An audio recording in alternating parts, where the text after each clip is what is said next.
I have mixed feelings about Marathon. I've been watching some video footage of it and I like everything that I'm seeing, yet I find myself like having to convince myself that I'm excited about it. There's just something about it visually that just seems kind of off right now, and I don't know how to describe that.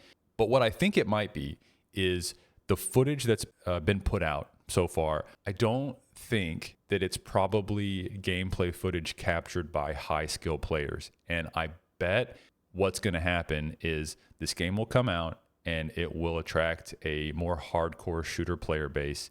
And you're going to see footage that looks very different than the marketing material that's come out so far. I think that if they do this game right, it's going to have a very high skill ceiling, and that's going to change what it looks like and the meta that develops around the game. Because I trust Bungie.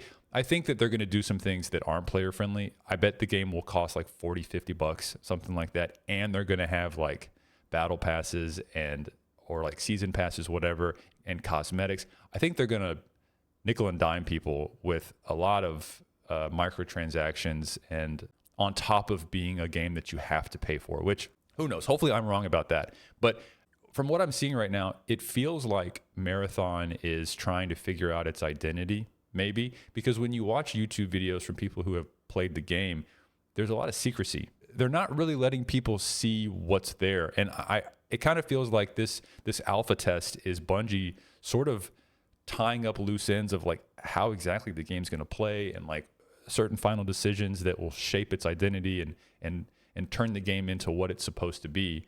I think it's going to be very good, but I think it might reach that very good state by September of 2026.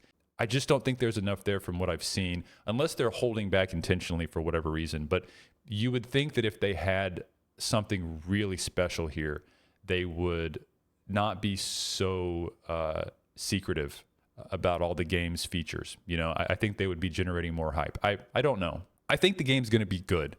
I just think it might take some time to get there, and there might be some monetization strategies that Bungie uses that maybe people don't like that much. But I bet the core gameplay loop will be very interesting because everything is there for a very fun game. So we'll see. It's too early to tell. I don't really get all the negative hate this game is getting. It looks way too cool to be so sour on it so soon. But I think some healthy skepticism before it's launched is probably a good idea, and a great game will emerge over time.